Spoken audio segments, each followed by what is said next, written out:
یہ میرے رسول کریم علیہ السلام کی خدمت میں ایک شخص نے عرض کیا تھا، یا رسول اللہ صلی اللہ تعالی وسلم مجھے کوئی ایسی نصیحت کر دے کہ پھر مجھے کسی اور سے پوچھنے کی ضرورت نہ رہے۔ تو حضور نے ایک ہی جملہ کہا، فرمایا جب تو نے کہا نا کہ اللہ میرا رب ہے، پھر ڈٹ جا، پھر اس پہ ڈٹ جا، پھر کھڑا ہونا سی۔ جب آپ میں استقامت ہوتی ہے، صبر ہوتا ہے، دیکھیں حالات جب بگڑے تو انہیں صحیح ہونے میں ٹائم لگتا ہے کہ فوراً ٹھیک ہو جاتا ہے۔ آپ بیمار ہو گئے، تکلیف ہوئی، کوئی آپ کو بیماری لگ گئی، آپ ڈاکٹر صاحب کے پاس گئے، انہوں نے آپ کو دیکھا، ٹریٹمنٹ کی، پھر دوائیاں لکھی، پھر انہوں نے آپ کو کہا کہ آپ کو 1 ہفتہ یا 1.5 ہفتہ دوائی کھانی ہے، یہ ایک شربت کی شیشی ہے، یہ ایک بوتل ہے، یہ ایک سیرپ ہے، 1 چمچ صبح 1 شام، اور پورا ہفتہ آپ نے استعمال کرنا ہے۔ اب آپ تو کہہ رہے تھے کہ میں نے ابھی ٹھیک ہونا ہے گھنٹے کے بعد، تو سارا نہ پی لوں، سیرپ سارا نہ پی لوں ابھی، اور 1.5 ہفتے کی دوائی ابھی نہ کھا لوں، تھوڑی تھوڑی کر کے بھی تو کھانی ہے نا، ساری کٹھی نہ کھا لوں، ہو جائیں گے ٹھیک؟ کیا خیال ہے آپ کا؟ نہیں ہوں گے۔ کیوں؟ اس لیے کہ جس ترتیب سے ڈاکٹر نے آپ کو بتلایا ہے، آپ کا وجود اسی ترتیب سے اسے قبول کرے گا۔ آپ کا جو مرض ہے وہ اسی ترتیب سے بہتر ہوگا جس ترتیب سے ڈاکٹر نے، طبیب نے، حکیم نے آپ کو بتلایا ہے، اسی مرتب ترتیب سے آپ نے اس کو دوا کو استعمال کرنا ہے، تو اسی ترتیب سے وہ سارے معاملات ٹھیک ہوں گے۔ اب آپ کا تو منشا تھا کہ میں نے سویرے فوراً اٹھنا ہے اور میں نے دوا کھانی ہے تو میں نے فٹافٹ ٹھیک ہو جانا ہے، تو بھئی یہ آپ کی منشا تو ہے، لیکن حکمت کا تقاضا یہ نہیں ہے۔ حکمت کا تقاضا یہ ہے کہ آپ کو 1 گولی کھانی ہے، 1 چمچ سیرپ کا پینا ہے، آپ کو مناسب پرہیز کرنا ہے، اس کے بعد جا کے آپ کی طبیعت ٹھیک ہوگی۔ لیکن اگر آپ کا یہ پروگرام بن گیا ہے کہ نہیں میں نے تو شام کو ہی ٹھیک ہونا ہے، تو یہ ممکن ہے نہیں ہے۔ اس کے لیے آپ کو ذہنی طور پر تیار ہونا چاہیے، آپ کو سمجھنا چاہیے کہ بہت ساری چیزیں ایسی ہوتی ہیں جنہیں وقت دینا پڑتا ہے، بہت سارے حالات ایسے ہوتے ہیں جنہیں ٹائم دینا پڑتا ہے، وہ اپنے وقت پر جا کے چیزیں درست ہو جاتی ہیں۔ لیکن ہم چاہتے ہیں کہ ہم ابھی کریں، سویرے کریں، شام کریں، وہ کئی دفعہ صحیح کرنے کی بجائے ماحول کو ہم خراب کر لیتے ہیں۔ انہیں وقت دیں، انہیں ٹائم دیں، انہیں موقع دیں۔ میرے رسول کریم صلی اللہ تعالیٰ علیہ وآلہ وسلم ہجرت سے چند دن پہلے نہ خانہ کعبہ کو اندر سے دیکھنے کا دل کیا میرے نبی پاک، کیا مجھے مکہ چھوڑ کے مدینہ طیبہ جانا ہے تو میں ذرا کعبہ معظمہ کے اندر سے زیارت کر لوں۔ عثمان بن طلحہ ایک شخص تھا جو کلید بردار تھا، جس کے پاس خانہ کعبہ کی چابی ہوتی۔ حضور صلی اللہ تعالیٰ علیہ وسلم نے اس سے کہا کہ بھئی چابی ذرا دے دو، میں خانہ کعبہ کے اندر سے زیارت کرنا چاہتا ہوں۔ کہنے لگا کوئی اور ہوتا تو میں دے دیتا، آپ کو نہیں دوں گا۔ معاذ اللہ ثم معاذ اللہ۔ میرے رسول پاک کی بات نہ ستارے بھی مانتے ہیں، چاند بھی مانتا ہے، سورج بھی مانتا ہے۔ حضور اگر سورج کو کہنا واپس آ، حضرت علی نے نماز پڑھنی ہے تو وہ آ جاتا ہے، اور اگر حضور فرما دے چاند کو 2 ٹکڑے ہو جا تو وہ 2 ٹکڑے ہو جاتا ہے۔ سورج بھی بات مانتا ہے، چاند بھی بات مانتا ہے۔ یہ سارے میرے رسول کریم علیہ السلام کے غلام ہیں۔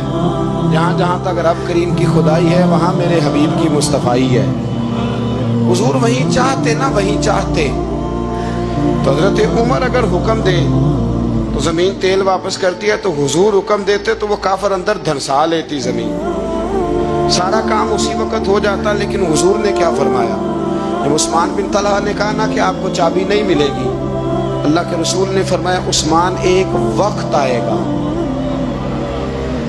جب یہ چابی تجھ سے میں لوں گا، اور جس کو میرا دل کرے گا میں اسے دوں گا۔ ایک وقت آئے گا کہ یہ میں تجھ سے لوں گا، اور پھر جس کو میرا دل چاہے گا میں اس کو وہ چابی دوں گا۔ میرے نبی کریم رؤوف رحیم سید عالم صلی اللہ علیہ وسلم نے وقت دیا۔ کتنا وقت لگا؟ 2 دن، 4 دن، 5 دن، 10 سال لگ گئے۔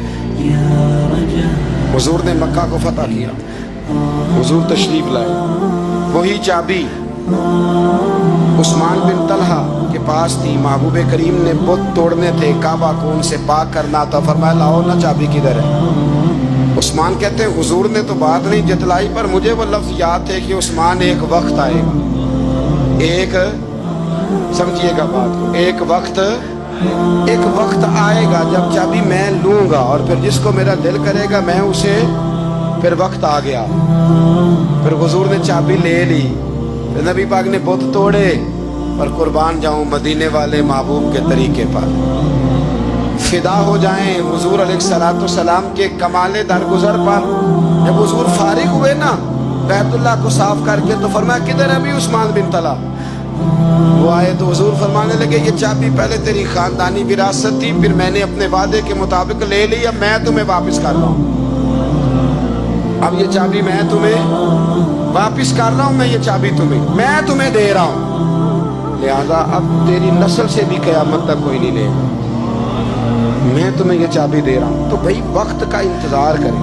اور عثمان بن طلحہ کہتے ہیں میں نے حضور کا یہ کمال کرم دیکھا تو میں کلمہ ہی پڑھ گیا، میں مسلمان ہی ہو گیا۔ وقت کو دیکھیں، وقت کا انتظار کریں، آنے والا ٹائم دیکھیں۔ ہم نا ٹائم نہیں دیتے، ہمیں جلدی بڑی ہے، کاروبار ٹھیک ہو جائے تو شام کو ہو جائے، بچہ تندرست ہو جائے تو پھر شام کو ہو جائے، مخالفین ٹھیک ہو جائیں تو شام کو ہو جائیں، ہمارے سارے کام شام سے پہلے، بلکہ جو ولی بننا چاہتا ہے وہ بھی کہتا ہے 1.25 گھنٹے میں بنا دو، لیٹ نہ کرو، کیونکہ بہت سارے تو کہتے ہیں کہ ایک نظر کریں، میں نے کہا آپ کوئی عمل بھی کریں نا، آپ تھوڑی محنت بھی کریں نا، کہتے ہیں ایک نظر کریں۔ ہمارے درویش کہا کرتے تھے کہ آج کل مرید کہتے ہیں نہ نماز پڑھاؤ، نہ روزہ رکھاؤ، نہ وظیفہ کراؤ، نہ کوئی اور کام کراؤ، سانو ایویں ہی بخشاؤ۔ تو بھئی اللہ نے خود 5 نمازیں فرض کی، رمضان کے روزے فرض کیے ہیں، زکوٰۃ فرض، تو جب اللہ نے ذمہ داریاں لگائی ہیں تو پھر کون ہے جو بغیر ذمہ داریوں کے آگے جائے؟ تو اپنی زندگی میں چیزوں کو سمجھیں، غور کریں، وقت آپ کو دینا ہے، اور جب آپ وقت دیتے ہیں تو بہت سارے معاملات ٹھیک ہو جاتے ہیں۔ حضرت عمار بن یاسر بڑا شروع میں کلمہ پڑھا، ان لوگوں نے بڑی تکلیفیں اٹھائیں جنہوں نے آغاز اسلام میں کلمہ پڑھا، حالات اور طرح کے، یہ میرے حضور کو بڑی اذیتیں دی جاتی تھی۔ ابو لہب، عقبہ بن ابی معیط، یہ حضور کے 2 ہمسائے تھے، کچھ نفسیاتی تکلیفیں لوگ دیتے ہیں، ذہنی طور پر پریشان کرتے ہیں، مزاج ہوتا ہے۔ وہ دونوں کیا کرتے تھے، وہ سارا اپنے گھر کا کوڑا کرکٹ لا کے حضور کے دروازے پر پھینک جاتے تو نبی کریم صلی اللہ تعالی وسلم فرماتے تھے کیا خوبصورت حق ہمسائیگی ادا کرتے ہو، کیا اچھا تم حق ہمسائیگی، اور دونوں طرف کے ہمسائے تکلیف دیتے، اذیت دیتے، حضور کو پریشان کرتے۔ حضرت عبداللہ ابن مبارک رحمۃ اللہ علیہ کا ہمسایہ بھی اسی طرح کرتا تھا، تو اپنے گھر کا سارا گند کچرا اٹھا کے آپ کے گھر میں پھینک دیتا، 1 دن بھی پھینکا، 2 دن بھی پھینکا، 3 دن بھی پھینکا، 4 دن بھی پھینکا، 5 دن بھی پھینکا، مہینوں بیت گئے۔ ایک دن کہنے لگا میں روز کچرا پھینکتا ہوں، خود ہی کہنے لگا آپ کو تکلیف نہیں ہوتی؟ آپ فرمانے لگے میں نے ایک برتن رکھ دیا ہے، ایک جھاڑو رکھ دیا ہے، جب تو کچرا پھینکتا ہے تو میں اٹھا کے باہر پھینک آتا ہوں، اب تو بند نہ کرنا، اس لیے کہ مجھے عادت ہو گئی ہے، اب میں نے اپنے ٹائم میں سے نا ٹائم اس کچرے کو دینا شروع کر دیا ہے، اب تو بند نہ کرنا، اس لیے کہ مجھے اب اس بات کی عادت ہو گئی، اب میں روز اٹھاتا ہوں اور اٹھا کے ذرا باہر پھینک آتا ہوں، میں عادی ہو گیا ہوں تیری اذیت کا، اب میں تیری تکلیف کا۔ آپ میں سے بہت سارے لوگ شہروں کے رہنے والے ہیں، ہمارے دیہاتوں میں یہ ہوتا تھا کہ کسی بوڑھے بابے کو نا بچے چھیڑتے تھے، کبھی کبھی غلط کرتے تھے، ایسا کرنا نہیں چاہیے، لیکن بزرگ کو چھیڑتے تھے، تنگ کرتے تھے، کبھی وہ بچے نہ چھیڑتے تھے تو بزرگ خود کہتے تھے کہاں مر گئے آج سارے، اصل میں وہ پیار ہوتا تھا، وہ پیار لگ جاتا تھا، بتاتے نہیں تھے، لیکن علاقے کے بچوں کے ساتھ نا وہ غصہ ہوتا تھا، وہ چھیڑتے تھے، لیکن نا کئی دفعہ کوئی بندہ دشمنی کرتا ہے تو بندے کو اللہ کے قریب کر دیتا ہے، سجدے کا ذوق بڑھ جاتا ہے، عبادت کا مزاج بڑھ جاتا ہے، انسان کی طبیعت کے اندر خاص قرب آتا ہے۔ حضرت عمار بن یاسر رضی اللہ تعالیٰ عنہ فرماتے ہیں کہ بڑی تکلیف دیتے۔ حضرت عمار بن یاسر رضی اللہ تعالیٰ عنہ کی جو والدہ ہیں وہ اسلام کی پہلی شہیدہ ہیں، حضرت سمیہ ان کا نام تھا، اسلام کی پہلی شہیدہ، ان کے زیر ناف ابو جہل نے نیزہ مار کے انہیں شہید کر دیا۔ حضرت عمار بن یاسر رضی اللہ تعالیٰ عنہ فرماتے ہیں کہ میرے والد کو اتنی تکلیفیں دی گئیں کہ وہ ان اذیتوں کی وجہ سے دنیا سے پردہ کر گئے۔ حضرت عمار بن یاسر کو خود کافر اتنا مارتے تھے کہ وہ اپنے حواس کھو بیٹھتے تھے اور ایسی باتیں کرتے تھے کہ سمجھ نہیں آتی تھی کہ یہ عمار بن یاسر بول رہے ہیں۔ اتنی سخت اذیت دیتے، اتنی سخت دکھ قبول محمد بخشا، راضی رہن پیارے، دکھ قبول محمد بخشا، بس راضی رہن۔ اتنی تکلیف دیتے کہ حضرت عمار بن یاسر حواس کھو بیٹھتے، تکلیف میں آتے، بڑا سہا، بڑا برداشت کیا۔ ایک دن میرے رسول پاک تشریف لائے اور حضور نے کہا او آل یاسر میں تمہیں مبارک دینے آیا ہوں، رب کریم نے تمہارے لیے جنت میں مکان بنا دیے ہیں۔ حضور نے تمہارے لیے، اللہ نے تمہارے لیے جنت میں مکانات، تمہیں مبارک ہو، تمہاری اذیتیں، تمہاری تکلیفیں، تمہارے درد، تمہاری راتیں کام آ گئیں۔ مالک نے تمہارے لیے مکانات بنا دیے ہیں، حالات ٹھیک کر دیے ہیں، طبیعتوں میں بہتری آ گئی ہے۔ میرے محبوب کریم رؤوف الرحیم سید عالم نور مجسم شفیع معظم آقا دو عالم صلی اللہ تعالیٰ علیہ وسلم نے انہیں خوشخبری سنا دی۔ حضرت عمار کہتے ہیں پھر حالات بدلے، پھر میں نے جو مجھے اذیتیں دینے والے تھے میں نے انہیں گڑھوں میں گرتے دیکھا۔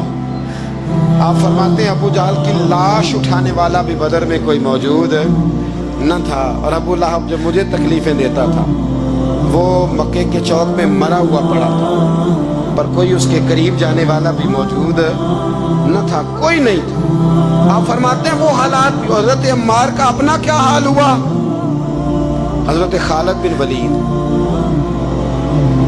رضی اللہ تعالیٰ عنہ بڑے بہادر ہیں۔ حضور نے فرمایا یہ اللہ کی تلوار ہے، یہ اللہ کی، بڑے بہادر تھے، بڑے شیر دل تھے۔ فرماتے ہیں کبھی معذرت نہیں کرنی پڑی، کبھی جھکنا نہیں پڑا، کبھی کسی کی منت نہیں کی۔ اللہ نے طاقت اتنی عطا فرمائی تھی، ہمت، حوصلہ، صبر، استقامت اتنا دیا، کبھی کسی جگہ پشت نہیں لگی۔ لیکن فرماتے ہیں کسی وجہ سے نا ایک دن میرا عمار بن یاسر کے ساتھ کسی بات پہ اختلاف رائے ہو گیا، جھگڑا ہو گیا۔ توجہ ہے میری بات پر؟ فرماتے ہیں جھگڑا ہو گیا۔ ہمارا پتہ حال کیا ہے؟ ہمارا یہ حال ہوتا ہے کہ ہمارا جھگڑا ہو جائے تو خیر ہے، لیکن اگر پڑوسی کے بچے لڑ پڑے تو ہم کہتے ہیں اس کی روزی پاک نہیں، اس کی تربیت ٹھیک نہیں۔ ہمارا بھائیوں سے رٹا ہو جائے تو معاملہ اور ہے، کسی کا ہو جائے تو معاملہ اور ہے۔ میں بیمار ہو جاؤں تو آزمائش ہے، اور سامنے والا بیمار ہو جائے تو سزا ہے۔ پھر کیا ہے؟ بلکہ پنجابی کہنے نے کیتیاں نو پڑے ہے، یہی کہہ دیتے، اور میں بیمار ہو جاؤں تو آزمائش آ گئی اللہ کی طرف سے۔ ایسا نہ کریں۔ ہمارا فتویٰ اپنے حق میں اور ہوتا ہے، سامنے والے کے معاملے میں اور ہوتا ہے۔ حضرت عمار بن یاسر کی بات کر رہا تھا۔ جناب عمار بن یاسر رضی اللہ تعالی عنہ، حضرت عمار بن یاسر کہتے ہیں کہ حضرت خالد بن ولید کے ساتھ، جناب خالد بن ولید کہتے ہیں میری ان کے ساتھ نہ کسی بات میں اختلاف رائے ہو گیا، تو میں اب دلیر آدمی تھا، شیر آدمی تھا، کبھی جھکا نہیں تھا، کبھی کوئی معاملہ نہیں ہوا تھا، کبھی کوئی ایسی بات نہیں ہوئی تھی۔ آپ فرماتے ہیں جب رائے کا اختلاف ہو گیا نا، بات ذرا آگے بڑھ گئی تو نبی کریم صلی اللہ علیہ وسلم تک بات پہنچی، تو میرا یہ خیال تھا کہ حضور میری بھی سنیں گے، عمار بن یاسر کی بھی سنیں گے، پھر حضور کوئی فیصلہ کریں گے، پر قربان جاؤں وقت بدل گیا ہے نا۔ اب بہت بڑے چودھری ہیں، بڑے سردار ہیں، بڑے سپہ سالار ہیں حضرت خالد بن ولید، پر وقت بدل گیا۔ تو حضرت خالد بن ولید کہتے ہیں جب میں نے نبی کریم کی بارگاہ میں بات عرض کی، حضور تک بات پہنچی، تو میرے مصطفیٰ نے موٹی سی بات ارشاد فرمائی۔ رسول کریم فرمانے لگے بھئی بات مختصر سی ہے، جس نے عمار کو راضی کر لیا اس نے مجھے راضی کر لیا، اور جس نے اسے ناراض کیا اس نے مجھے ناراض کیا۔ فرماتے ہیں بس میری قیمت پڑ گئی، میرا قد اونچا ہو گیا۔ حضرت خالد بن ولید کہتے ہیں میں نے بھی کہا اب بات کیا کرنی ہے، اب تو گزارش ہی کرنی ہے، اب مدعا کیا سنانا ہے، اب تو بات کرنی ہے۔ فرماتے میں آگے بڑھا، اور جیسے بھی ہوا میں نے حضرت عمار بن یاسر کو راضی کیا۔ حضرت عمار کہتے ہیں ایک وقت وہ تھا اور ایک وقت یہ ہے، جب دونوں وقتوں کو دیکھتا ہوں تو کہتا ہوں الحمدللہ رب العالمین، یہ ساری تعریفیں اس رب کے لیے ہیں جو تمام جہانوں کو پالنے والا. وقت دیں معاملات کو, ٹائم دیں. آپ دیکھیں اللہ تبارک و تعالیٰ بڑا قریب ہے. وقت کے ساتھ جب چیزیں تبدیل ہوتی ہیں اپنے ٹائم کے. حضرت بلال حبشی رضی اللہ تعالی, بڑا مشکل نہیں, اکیلا آدمی, غریب آدمی, مکے کے سارے سرداروں کے قابو آ گیا. حضرت احسان, میں نے خود اپنی آنکھوں سے دیکھا, حضرت بلال کے گلے میں رسی ڈال کے بچے کھینچا کرتے تھے. یار خاصا مشکل کام نہیں. امیہ بن خلف ڈنڈوں سے مارتا ہے, آپ کے ہاتھ اور پیر چارپائی کے نیچے رکھ کے تو اوپر بیٹھے رہتے بڑی بڑی دیر. بڑی تکلیف نہیں, بڑی اذیت نہیں. لیکن حضرت بلال حبشی فرماتے ہیں پھر میں نے وہ سارے دکھ مٹتے دیکھے. وقت بیت گیا. وہی امیہ بن خلف ایک دن گھوڑے پہ تھا, گھوڑے اپنے کو تیار کر رہا تھا, لگام ڈال رہا تھا. حضور علیہ السلام گزرے تو فرمایا کیا کر رہے ہو؟ کہنے لگے اس گھوڑے پر بیٹھ کے آپ کو شہید کروں گا. تو حضور فرمانے لگے تیاری کر لے, تجھے قتل میں نہیں کرنا ہے. پھر جنگ کے موقع پہ نا ہلکی سی خراش لگائی رسول پاک نے اسے, یا گلے پہ. تڑپتا تھا, روتا تھا, سسکتا تھا. لوگ کہتے تھے امیہ کیا ہو گیا, اتنا سیانہ بندہ یہ کیا کرتا ہے؟ تو کہنے لگا تمہیں پتہ نہیں مجھے تکلیف کتنی ہے. ضرب تو چھوٹی ہے پر تمہیں پتہ نہیں لگائی کس نے ہے تو چھوٹی پر تمہیں خبر نہیں کہ لگائی کس نے ہے, کس نے یہ ضرب لگا دی ہے. پھر تڑپ کر سسک کر مرا.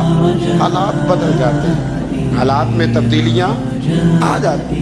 ہم وقت نہیں دینا چاہتے. ہمارے اندر جو حوصلے کی کمزوری ہوتی ہے, ہمارے اندر جو وہ ایک بہت بڑا معاملہ ہوتا ہے کہ کسی بھی طریقے سے یہ معاملہ ختم ہو, کسی بھی طریقے سے شفا ہو, جلد از جلد ہم اس بات سے نکلیں, تو یہ بات ہماری درست نہیں ہے. ہمیں وقت دینا چاہیے. حضرت سیدنا عاصم بن ثابت بن قیس بخاری میں بھی موجود ہے, اور بھی بہت ساری کتب میں یہ روایت موجود ہے. حضرت عاصم بن ثابت بن قیس رضی اللہ تعالیٰ عنہ, آپ نے نا جنگ احد میں بڑی دلیری کے ساتھ آپ لڑے تھے. 2 لوگوں کو آپ نے قتل کیا تھا, مصافے اور حارث کو. ان کی والدہ سلافہ بنت سعد, سلافہ بنت سعد بڑی مالدار عورت تھی, بڑی تیز تھی. اس نے قسم کھائی تھی کہ میرے 2 بیٹے چونکہ حضرت عاصم بن ثابت نے قتل کر دیے, اس نے قسم کھائی تھی کہ میں نا معاذ اللہ انہیں قتل کراؤں گی اور ان کی گردن اترواؤں گی اور ان کی کھوپڑی میں شراب بھر کے پیوں. جملے بولنے والے کئی دفعہ بڑا ہی بول جاتے ہیں. حضرت عاصم بن ثابت بن قیس رضی اللہ تعالیٰ, سلافہ بن سعد کہنے لگی کہ میرے بیٹے چونکہ انہوں نے قتل کیے تو 100 اونٹ دوں گی جو انہیں شہید کرے گا, اور پھر میں معاذ اللہ ان کی گردن اتروا کے کھوپڑی کے اندر شراب بھر کے پیوں گی. حضرت عاصم بن ثابت بڑے بہادر تھے, قابو نہ آ سکے. کافروں نے ایک چال چلی کہ مدینے سے کچھ مبلغ مانگے تبلیغ کرنے کے لیے. بطور مبلغ کو مانگا لیکن رستے میں بددیانتی کی, جھوٹ بولا, ظلم کیا, انہیں گرفتار کیا, اور گرفتار کر کے معاذ اللہ تعالیٰ انہیں بیچنا چاہا. حضرت عاصم بن ثابت کہنے لگے میں میدان کا آدمی ہوں, میں قید ہونے سے لڑائی کرنے کو بہتر سمجھتا ہوں. میں کفار کا قیدی ہونے سے شہید ہونے کو فضیلت دوں گا. تلوار نکال لی, نیزے نکال لی, لڑنے لگے. اب اکیلا آدمی اور سامنے درجنوں بیسیوں لڑنے والے, سب کا رخ جب انہی کی طرف ہوا, انہی کی طرف ہوا. حضرت عاصم بن ثابت بن قیس رضی اللہ تعالیٰ عنہ سمجھنے لگے اب شہید ہو جاؤں گا. تو آپ نے ایک دعا مانگی, کہنے لگے اے اللہ میرے بدن کی حفاظت کرنا, اے اللہ میرے وجود کی حفاظت کرنا. گویا میری لاش کی یہ بے حرمتی نہ کرے, اللہ حفاظت کرنا. شہید کر دیے گئے. جیسے ہی آپ شہید ہوئے تو وہاں تو منت یہ تھی نا معاذ اللہ کے گلا کاٹیں گے اور معاذ اللہ کھوپڑی میں شراب پیئیں گے. انہوں نے دعا کر دی یا اللہ حفاظت کرنا. آپ سب بھی دعا کریں یا اللہ ہماری حفاظت فرما. اے اللہ دنیا میں بھی حفاظت فرما, قبر میں بھی حفاظت فرما, حاسدوں سے, شریروں سے, مفسدوں سے. اے اللہ حفاظت کرنا, یہ دعا فرمائی. جب آپ شہید کر دیے گئے نا, لاش مبارک قریب تھی, تو کافر گردن کاٹنے کے لیے آگے بڑھے تو سینکڑوں کی تعداد میں شہد کی مکھیاں آ گئی، انہوں نے گھیرا ڈال لیا سارے وجود کو۔ اب کتنی کو مکھیاں اڑائیں، ایک کو اڑاتے ہیں 10 اور آ جاتی ہیں، 2 کو اڑاتے ہیں 10 اور ان کا خیال تھا شاید وجود کاٹنے آئی ہیں، وہ چلے گئے، کہنے لگے شام کو جب مکھیاں چلی جائیں گی تو دوبارہ آئیں گے۔ لیکن جب مکھیاں اڑی تو انہوں نے وجود کو چھوا بھی نہیں تھا، انہوں نے وجود کی حفاظت کی، دعا مانگی تھی، اے اللہ ان سے میری حفاظت فرما، مجھے ثابت قدم رکھ۔ مکھیوں نے وجود کو چھوا بھی نہیں، اور جب رات ہوئی تو نہ بادل تھے، نہ پانی تھا، نہ ہوا تھی، لیکن اللہ نے پانی بھیجا، بارش آئی، حضرت عاصم بن ثابت کی لاش کو بہا کے لے گئی، وجود بہا کے لے گئی۔ سویرے ڈھونڈتے رہے پر ان کا وجود کسی کو ملا، بعد مرن دے مکھڑا میرا ہو جاوے جے تازہ، پھر سمجھ لینا محبوب میرے نے آن پڑے ہے جنازہ، پھر سمجھ لینا محبوب میرے نے آن پڑے ہے۔ اور ایک شعر پڑھنا دوں چراغے گولڑا کا، کئی دفعہ پڑھتا ہوں، آج پھر نہ کہہ دوں، کہنے لگے بے قدرہ کچھ قدر نہ جاتی، کیتی خوب تسلی ہو، دنیا دار پجاری زردے کتیاں دے گل ٹلی ہو، بک بک روشن اکھیاں تکیو ویکھ حویلی کلی ہو، کوچ نصیر آسان جدو کیتی پہ جانی تر تھلی ہو۔ تو یاد رکھ میرے بھائی، جب آپ ثابت قدم ہیں، حضرت خباب رضی اللہ تعالی عنہ، بخاری میں ذکر ہے، کتب حدیث میں، کتب سیرت میں ذکر، حضرت خباب رضی اللہ تعالی عنہ نے اس وقت کلمہ پڑھا جب ابھی 5 لوگ کلمہ پڑھتے، کل بندے السابقون الاولون۔ آپ فرماتے ہیں جس عورت کا میں غلام تھا نا، ام انمار اس کا نام تھا، وہ مجھے بڑی سخت سزائیں دیتی تھی۔ آپ لوہار کا کام کرتے تھے، سلاخیں، آپ کو پتہ ہے لوہار سلاخ رکھتا ہے پہلے آگ میں بھٹی میں، پھر وہ جب پوری طرح تپتی ہے پھر کچھ بنتا ہے، لوہار کا کام کرتے تھے۔ آپ فرماتے ہیں ام انمار میرے ساتھ یہ کرتی کہ مجھے سخت اذیت دیتی، کلمہ چھوڑنے پر مجبور کرتی۔ ایک دفعہ تو ایسے ہوا کہ اس نے کافروں کی ڈیوٹی لگائی، میں گلی سے گزر رہا تھا، مجھے نہیں پتا تھا ان کی پہلے سے تیاری ہے، انہوں نے کوئلے جلا کے رکھے ہوئے تھے، مجھے پکڑا، میرا کرتا زبردستی اتارا، کوئلوں پہ لٹا دیا اور میرے وجود پر وزنی پتھر رکھ دیے۔ فرماتے ہیں میری چربی پگھلی تو کوئلے بجھے، یہ شہادت کا ہے الفت میں قدم رکھنا۔ لوگ آسان سمجھتے ہیں مسلمان ہونا، زخم پہ زخم کھا کے جی، خون نے جگر کے گھونٹ پی، آہ نہ کر لبوں کو شی، یہ عشق ہے کو دل لگی نہیں، اس میں بڑی برداشت کرنی پڑتی ہے۔ آپ فرماتے ہیں کہ حضور علیہ السلام نا خانہ کعبہ کی دیوار کے ساتھ ٹیک لگائے بیٹھے تھے، میں ایک دن حاضر، مجھے بڑی تکلیف دیتے تھے، کہتے ہیں جب میں کام کر رہا ہوتا تھا تو میری مالکن آتی تو وہ نکال کے نا سلاخ تو میرے سر پہ رکھ دیتی، میرا سارا وجود زخمی تھا۔ حضور خانہ کعبہ کی دیوار سے ٹیک لگائے بیٹھے تھے، میں حاضر ہوا تو محبوب کریم بھی اٹھے، تو حضور علیہ السلام سے میں نے عرض کی حضور دیکھیں مجھے کتنی تکلیف دی جاتی، تو ابھی فرمانے لگے بس اتنی، بس اتنی؟ فرمایا تم سے پہلے لوگوں کے سروں پر آرے رکھ کے 2 حصوں میں چیر دیا جاتا تھا، لوہے کی کنگھیوں سے ان کے وجود ادھیڑ دیے جاتے تھے، پر وہ سی نہیں کرتے، اف نہیں کرتے تھے، میں خبردار بس اتنی۔ اور پھر میرے حضور نے ہاتھ اٹھائے، کہا اے اللہ خباب کی مدد فرما، اے اللہ خباب کی، اتنے لفظ ادا کی۔ حضرت خباب کہتے ہیں پھر میں نے وقت کو وقت دیا، پھر میں نے حالات کو وقت دیا، پھر میں نے اپنے محبوب کی دعا کو قبول ہوتے دیکھا۔ فرماتے ہیں وہ میری مالکن یہ مجھے تکلیف دیتی تھی، اذیت دیتی تھی، پر اس کا حال یہ تھا کہ اس کے سر میں درد اٹھا، اور جس طرح کتا چیختا ہے جب اسے مارا جاتا ہے تو وہ چلاتا ہے، اس طرح وہ آوازیں نکالتی۔ پھر وہ بہت بڑے طبیب کے پاس گئی تو اسے کسی نے کہا کہ لوہے کی سلاخوں سے اپنے سر کو دگوایا کر، تار دیا کر، اسے چلایا کر جگہ جگہ سے تاکہ تیرے اندر کا درد ختم ہو۔ تو آپ فرماتے ہیں پھر لوگوں میں نے صبر اور استقامت کا رزلٹ دیکھا کہ وہ جو مجھے بطور سزا میرے سر پہ سلاخیں رکھتی تھی، پھر وہ بطور دوائی منگانے لگی، میں سلاخ گرم کر کے لاتا اس کے سر پہ رکھتا، فرماتے ہیں پھر اسے سکون ہوتا، پھر وہ تڑپتی، اور چونکہ مجھے تو وقت یاد تھا نا، کہتے ہیں لیکن میں مصطفیٰ کریم کا کلمہ پڑھتا، میں نے کبھی دوبارہ پلٹ کر اسے یہ بات یاد نہ کریں. آپ وقت دیں, ماحول کو, ٹائم آپ دیکھیں. ہاں یہ ضرور دیکھ لیں کہ آپ کے ضمیر کے اندر کوئی ایسی بات تو نہیں, کوئی ایسا معاملہ تو نہیں کہ جہاں آپ غلط ہیں.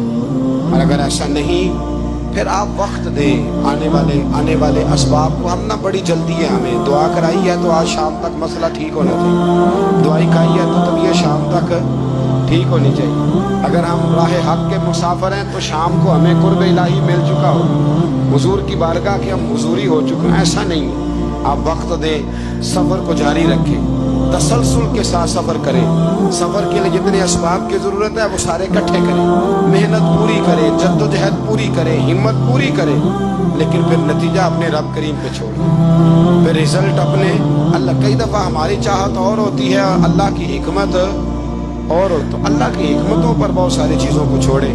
یہ کامل مومن کی نشانیاں قرآن مجید سورہ انفال میں بیان. ہم نہ بعض ایسی چیزوں کا آہستہ آہستہ شکار ہوتے جا رہے ہیں جن میں ہمیں انتہائی زیادہ سمجھداری کی ضرورت ہے, معاملہ فہمی کی ضرورت. بندہ مومن کیا ہوتا ہے, اس کی علامتیں ہوتی ہیں, اس کی شانیں ہوتی ہیں. مومن کا ایک اپنا وقار ہوتا ہے, اس کی اپنی ایک الگ وزاداری ہوتی ہے, اس کا ایک اپنا اللہ تبارک و تعالیٰ نے سٹیٹس بنایا ہوتا ہے. ہمیں اپنا معیار قائم کرنا چاہیے, اور معیار وہ قلب سے قائم ہوگا, وہ روح سے قائم ہوگا, وہ باطن سے قائم ہوگا. بندہ مومن کا مقام سب سے پہلے اسے خود پتا ہونا چاہیے کہ میرا توکل کتنا مضبوط ہے. اسے خود پتا ہونا چاہیے. مجھے نہیں پتا آپ میں سے فجر کس کس نے پڑھی ہے, مجھے تو اپنا پتا ہے. یہ ہمیں خود پتا ہونا چاہیے کہ ہمارا معیار کیا ہے نماز کے معاملے. میں نہیں جانتا آپ کی جیبوں میں کتنا ہے اور آپ کتنا اللہ کی راہ میں خرچ کرتے ہیں. یہ بندے کا رب سے رشتہ ہے, یہ آپ جانے, آپ کا خدا جانے, میں جانوں, میرا رب جانے.